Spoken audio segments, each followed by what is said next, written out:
Hello friends, welcome back to my channel. और आज हम पढ़ने वाले हैं legal position of a promoter. तो इससे लास्ट वाली क्लास में हमने पढ़ा था कि प्रमोटर कौन होता है, इसके फंक्शंस के बारे में पढ़ा था, इंपॉर्टेंस पढ़ी थी और क्या क्या कैरेक्टरिस्टिक्स होते हैं। और आज की वीडियो में हम पढ़ेंगे लीगल पोजीशन या आप बोल सकते हो स्टेटस ऑफ प्रमोटर। अब जो प्रमोटर है वो बहुत सारी एक्स्ट्रा ऑर्डिनरी थिंग्स जो वो स्टार्टिंग से ही अपनी कंपनी के लिए करता है कि क्या प्लानिंग करनी है, किस तरीके से सारी चीज़ें होंगी। तो कंपनी का फॉर्म करने में सबसे बड़ा अगर हम बात करें, सबसे ज़्यादा रिस्पॉन्सिबिलिटी किसकी होती है? प्रमोटर की होती है, क्योंकि उनको ही हर चीज़ देखनी होती है। कंपनी का क्या नाम है, कौन फर्स्ट डायरेक्टर होगा, कंपनी की रजिस्ट्रेशन करवाना, फिर जो है वहाँ से सर्टिफिकेट इशू करवाना, जो सारी फॉर्मेलिटीज़ है वो कौन करते हैं? प्रमोटर करते हैं। जो भी रिसोर्सेज असेंबल करने हैं वो सारे कौन करते हैं? प्रमोटर करते हैं। तो प्रमोटर की लीगल पोजीशन अगर हम देखें तो क्या प्रमोटर ओनर होते हैं, एजेंट होते हैं, ब्रोकर होते हैं, ट्रस्टी होते हैं या फिर ऑफिशियल ऑफ द कंपनी होते हैं? इनमें से कुछ भी नहीं होता। क्यों? क्योंकि कंपनी अभी फॉर्म ही नहीं हुई। तो कंपनी अभी फॉर्म नहीं हुई तो वो एक एंटिटी नहीं मानी जाएगी, एक आर्टिफिशियल पर्सन कंसिडर नहीं होगी। और जब तक वो आर्टिफिशियल पर्सन कंसिडर नहीं होगी तब तक वो किसी के साथ कोई कॉन्ट्रैक्ट नहीं कर सकती। तो जो डायरेक्टर है और जो कंपनी है वो आपस में अभी जो है वो कॉन्ट्रैक्ट नहीं कर सकते। क्यों? क्योंकि अभी कंपनी जो है वो अपनी एग्जिस्टेंस में नहीं आई है। कॉन्ट्रैक्ट तो वहाँ पे नहीं होगा। तो इस करके जो हमारे प्रमोटर होते हैं, ना तो वो जो है वो एजेंट होते, ना रिप्रेजेंटेटिव होते, ना ट्रस्टी होते, ना ऑफिशियल होते, ना एम्प्लॉय होते कंपनी के, इनमें से कुछ भी नहीं होते।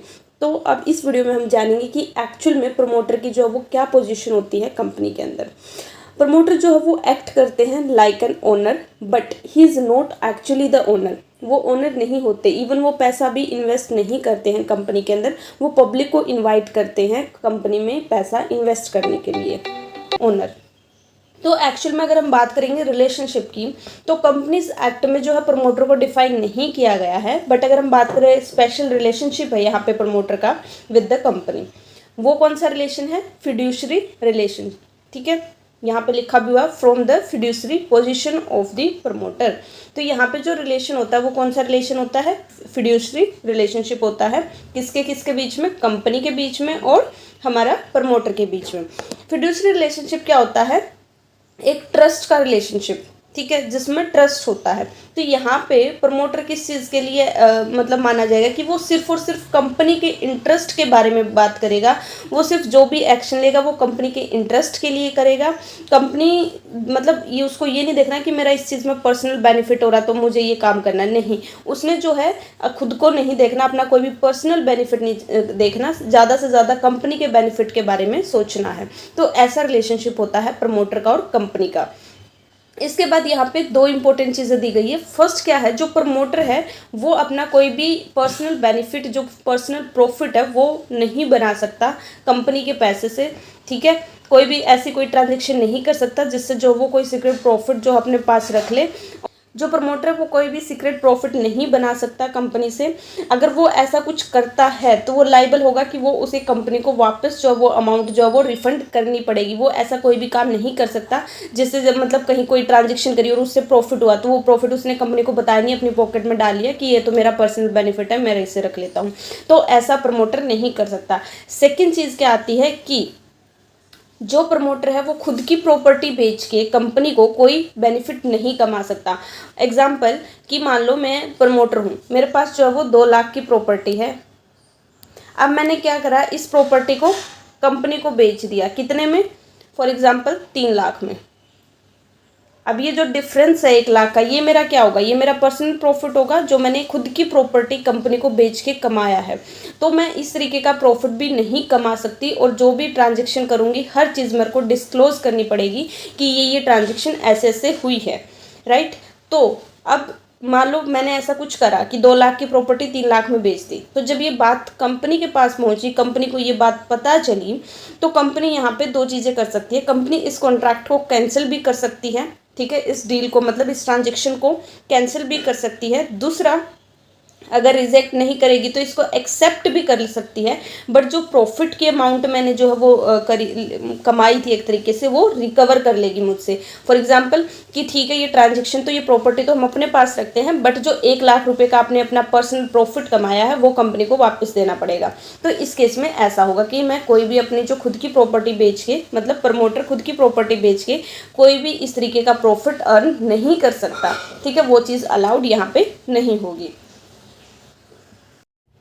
और इस तरीके का कोई भी, मतलब उसने अगर प्रॉफिट कमाया है इन दोनों में से, जो हमने भी फर्स्ट 2 पॉइंट हमने पढ़े हैं, सीक्रेट प्रॉफिट वाला और जो है पर्सनल एसेट को बेच के प्रॉफिट अर्न करने वाला, इसमें चाहे प्रमोटर की डेथ भी अगर हो जाती है तो भी कंपनी उस प्रमोटर के जो है वो एसेट वगैरह बेच के, उसकी प्रॉपर्टी बेच के जो है वो पेमेंट अपनी वापस जो है वो रिफंड ले सकती है प्रमोटर से, ठीक है। इसके बाद हमने बात करी कि इनके बीच में किस तरीके का रिलेशनशिप होता है, फिड्यूसरी रिलेशनशिप होता है किस किस के बीच में, कंपनी और प्रमोटर के बीच में। इसके बाद क्या है, अगर मान लो जो प्रमोटर है उसने किसी भी तरीके का इन्फ्लुएंस करके, फ्रॉड करके, कोई अनफेयर ट्रांजैक्शन, किसी चीज़ को मिस रिप्रेजेंट करके प्रॉफिट अर्न करने की कोशिश करी है, किसी तरीके का कोई भी वॉइडेबल कॉन्ट्रैक्ट करा है, तो उस सिचुएशन में उस चीज़ को जो है वो टर्मिनेट कर सकती है कंपनी, जब उसको जो है वो सच्चाई सामने आएगी या फिर उस बात का पता चलेगा। प्रमोटर की ड्यूटी होती है कि वो हर चीज़ डिस्क्लोज करे, जो भी ट्रांजेक्शन कर रहा है, कोई भी चीज़ कर रहा है, कोई भी कहीं पे भी प्रॉफिट हो रहा है, कोई भी पर्सनल बेनिफिट हो रहा है, उसको हर चीज़ जो है वो डिस्क्लोज करनी होती है। डिस्क्लोज कहाँ पे करेंगे वो, बोर्ड ऑफ डायरेक्टर को भी कर सकते हैं, आर्टिकल ऑफ एसोसिएशन में कर सकते हैं, प्रोस्पेक्टस में कर सकते हैं, या फिर डायरेक्टली जो एग्जिस्टिंग शेयर होल्डर है उनको बता सकते हैं। तो इनमें से कोई भी एक ऑप्शन वो जिसको भी ठीक लगे वहाँ पे जो है वो चीज़ डिस्क्लोज कर सकते हैं। बट यहाँ पे मेन बात होती है कि फुल डिस्क्लोजर करना ज़रूरी है। फुल डिस्क्लोजर का मतलब ये नहीं है कि आधी बात बता दी आधी नहीं बताई। आप प्रमोटर अगर फुल डिस्क्लोजर नहीं करता तो जो भी कंपनी है वो उसको श्यू कर सकती है कि उसने जो है किसी भी चीज़ को मतलब एक तरीके से जो फिड्यूसरी ड्यूटी है उसको ब्रीच करा, उसको तोड़ा है, उस चीज़ के लिए जो है वो उसको श्यू कर सकती है। मतलब कंपनी जो है उस प्रमोटर के ऊपर केस भी कर सकती है अगर वो फुल डिस्क्लोजर किसी भी चीज़ का नहीं करता। इसके बाद इसके अंदर एक चीज़ और आती है कि मान लो अगर प्रमोटर ने कोई भी डिसीजन लिया है और वो कंपनी के इंटरेस्ट में लिया है, मतलब उसमें कंपनी जो प्रमोटर है उसकी कोई भी गलत इंटेंशन नहीं थी, उसकी इंटेंशन यही थी कि इससे जो हमारी कंपनी का फ़ायदा होगा, और मान लो बाई चांस इन फ्यूचर वो सिचुएशन चेंज हो जाती है और उसमें जो है लॉस हो जाता है, तो उस केस में जो है प्रमोटर को रिस्पॉन्सिबल नहीं माना जाएगा। क्यों? क्योंकि उसने जो वो डिसीजन लिया था वो गुड फेथ में लिया था, ठीक है, उसकी कोई वहाँ पे कोई गलत इंटेंशन नहीं थी, तो उस चीज़ में, उस केस में जो है वो पर्सनली लाइबल नहीं होगा। सो गाइस ये थी हमारी legal position of the promoter. अगर हम बात करें ओवरऑल कंक्लूजन की तो मेन बात यही है कि वो किसी तरीके का भी कोई भी अपनी पोजीशन का मिसयूज़ नहीं कर सकता, किसी तरीके की कोई भी अनफेयर प्रैक्टिस नहीं कर सकता, कोई फ्रॉड, अनड्यू इन्फ्लुएंस, किसी तरीके का कोई भी चीज़ को हाइड करके नहीं रखनी। हर चीज़ उसको जो है हर चीज़ के लिए क्या करना है, फुल डिस्क्लोज करनी है हर चीज़, ठीक है।